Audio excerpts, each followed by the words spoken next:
The girl at the church steps. The small town of Silver Creek sat under a blistering sun, dust shimmering over its empty main street. The bell of St. Mary's Church tolled noon, echoing through the valley, calling the faithful to prayer.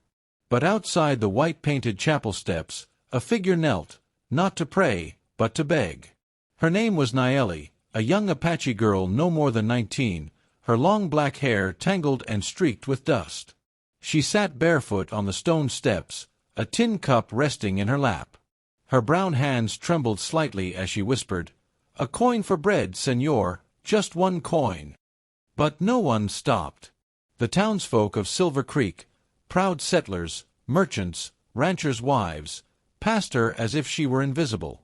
Some muttered that she should go back where she came from.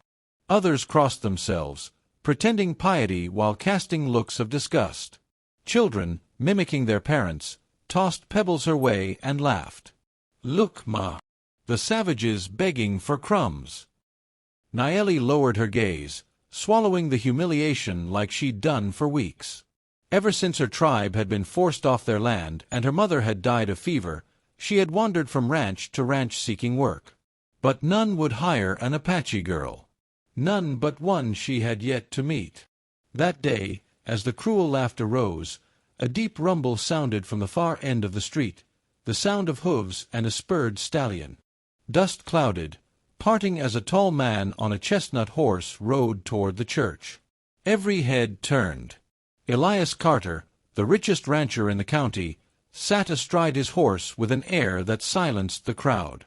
His hat was shadowing sharp blue eyes, and his coat, fine leather, dusted with trail grit, told of long rides and hard work. He was respected, envied, and feared in equal measure. As he dismounted, the murmurs began. "What's he doin' here?" Probably to make a donation. Or collect a debt. But Elias's gaze wasn't on them. It was fixed on the small figure kneeling by the church steps. He saw the bruises on her wrists, the hollowness in her cheeks, the stubborn spark in her downcast eyes.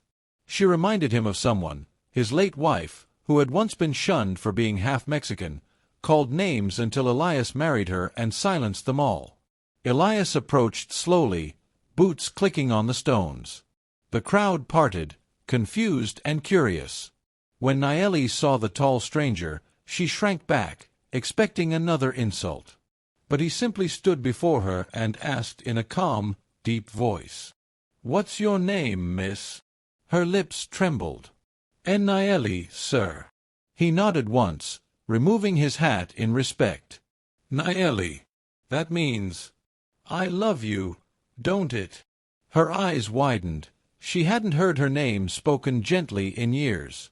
The people around them muttered disapprovingly. "He's talkin' to an Apache.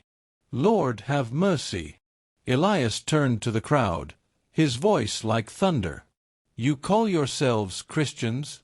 You walk out of church to laugh at a hungry girl." Silence fell. Faces turned away in shame. Then, with a firm hand, he reached into his coat, drew out a silver dollar, and dropped it into her tin cup. The sound rang clear in the quiet street. But he didn't stop there. He offered her his hand. "Come on. You'll eat at my table tonight." Naeli froze. "Sir, I don't want trouble." "You won't bring it," he said simply. "You'll find peace on my land if you want it." And before she could speak again, Elias helped her to her feet and led her toward his horse. She stumbled once, and he steadied her with a hand at her back, gentle, protective. The crowd stood stunned as the rancher lifted the Apache girl onto his saddle and rode off through the golden dust.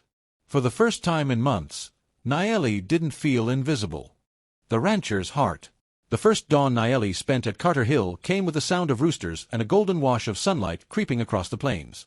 She stood by the window of her small room, clutching the rough cotton blanket around her shoulders. Beyond the glass, she could see the wide sweep of land, fences glinting, horses grazing, the wind combing through the tall grass.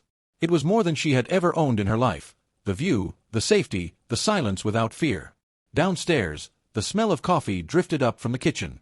She moved quietly, bare feet padding across the wooden floor, and found Elias already seated at the long table. His sleeves were rolled up, a cup of coffee steaming in one hand, a ledger open in front of him. He looked up and smiled faintly. "Morning, Miss Naeli." She blushed slightly. "You don't have to call me Miss, sir." He closed the ledger. "Then it's only fair you stop calling me sir. I'm Elias." Her lips curved shyly. "Elias." The name sounded gentle on her tongue, almost reverent. He gestured toward the table. "Sit. You'll need a good breakfast if you're to help Mrs. Hodge in the garden." She nodded and ate quietly, still uncertain how to behave in a house like his. But Elias didn't rush her. He only watched, as if every small thing she did fascinated him, the way she cradled her spoon carefully, the way her eyes lifted to the sunlight streaming through the window. After breakfast, she worked in the garden with the housekeeper, tending roses, trimming herbs, learning which soil the carrots liked best. For weeks she said little, though she listened to every sound of the ranch, the neigh of horses, the clang of hammers, the men's laughter in the distance. But in the evenings, when the sun sank low and the sky burned red, she often found herself at the corral, leaning on the fence, watching the horses run free. Elias found her there one evening. He leaned beside her on the rail, the setting sun catching the silver in his hair. "You handle yourself quiet," he said. "Like the wind before a storm." She smiled a little, not looking at him. When you've had to listen more than speak, silence becomes a friend.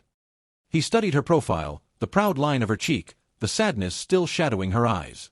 "You've lost people," he said softly. "My mother," she whispered. "The others, scattered when the soldiers came. I don't know who's left." Elias's jaw tightened. "This land's full of ghosts of the people we took it from. Most folks pretend not to see 'em. But I do." She turned to him, surprised.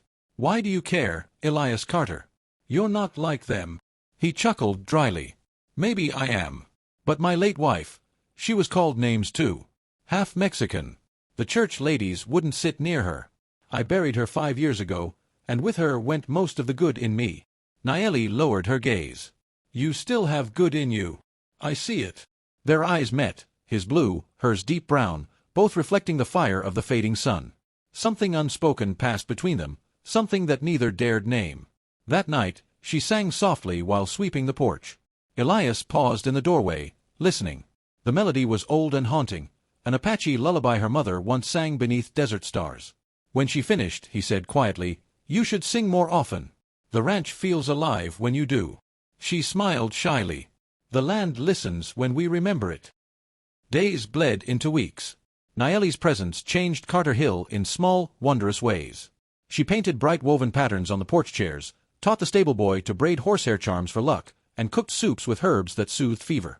The men who once whispered behind her back now nodded with respect. And Elias, he found reasons to walk by the kitchen more than usual, reasons to ride beside her when she gathered herbs near the stream, reasons to linger when she smiled. He'd tell himself he was protecting her from gossip, but the truth was simpler. He had fallen for her. Quietly, deeply, beyond logic. One night, a storm rolled in. Lightning cracked open the sky, and rain hammered the tin roof. Naeli ran to the barn to save the horses from panicking, her dress soaked, hair clinging to her face. Elias followed, shouting her name. When he found her struggling with a terrified stallion, he caught her by the waist, steadying her. "Easy," he said, his voice cutting through the thunder. Together they guided the horse back into its stall, their hands brushing, their breath mingling in the rain. For a moment, neither spoke. The storm outside was nothing compared to the one in their hearts. Elias looked at her, his hand still on her arm. "You shouldn't be out here." "I couldn't let them be afraid," she said softly. "They're like people, they feel everything." His voice roughened. "And what do you feel, Naeli?" She met his gaze, trembling. "Safe, when you're near." The air between them tightened. He brushed a wet strand of hair from her face, fingers lingering on her cheek. She didn't flinch. Instead, she closed her eyes, leaning into his touch. Elias bent his head, but stopped, the weight of the world holding him back. "You deserve more than a man like me." Her eyes opened, fierce and gentle all at once. "All I ever wanted was someone to see me. You do." And then she kissed him, a soft, trembling kiss that carried gratitude, hope, and love born from kindness. When the storm cleared, so did every doubt in Elias's heart. He went to town the next morning, dust rising behind his horse. Naeli didn't know where he'd gone, not until he returned hours later, with the church bell ringing and the whole town watching. He dismounted before St. Mary's, the same church where she'd once begged for crumbs, the same steps where she'd been mocked and shamed. And now, Elias stood there in his best coat, holding out his hand. "Come here, Naeli," he called softly. Whispers rippled through the crowd. "That's Carter. He's lost his mind." But Naeli stepped forward, heart pounding, every memory flashing through her mind. Hunger, laughter, tears, the silver coin in her cup, his hand helping her up. Elias took her hand in front of them all. "This woman stood here once, and you turned your faces from her. Today I turn mine toward her, as my equal and soon my wife." Gasps echoed, but he didn't care. He turned to the priest. "We're here to be married." The priest hesitated, eyes darting between them. "Mr. Carter, this—" Elias's voice cut firm. "If your God won't bless this union, then he's smaller than the love standing before you." The church fell silent. Then, after a moment that seemed to stretch forever, the priest nodded. "So be it." As he began the vows, sunlight spilled through the stained-glass windows, painting them in colors: crimson, gold, sapphire. Naeli's tears shone in the light. "I do," she whispered, her voice trembling. Elias smiled through his own tears. "So do I." When the priest declared them husband and wife, the bells rang louder than they ever had before, not for wealth, not for power, but for a love that broke every boundary of pride and prejudice. Years passed. The townsfolk who once mocked her came to her porch seeking healing herbs, kind words, or advice. Children grew up hearing the story of the Apache bride who turned Carter Hill into a haven of peace. And every Sunday, Naeli and Elias sat side by side in the same church, not as a rancher and a beggar, but as equals before heaven. Sometimes, when the sun set and the wind carried the scent of roses across the plains, Naeli would whisper to him in Apache, "Sure ei nizanigo nilhosh." He'd smile, brushing her hand with his. "What does it mean again?" She'd look at him with soft eyes. "It means, my heart is happy." And it truly was, because once she had begged for bread. Now, she had found love that would feed her soul forever.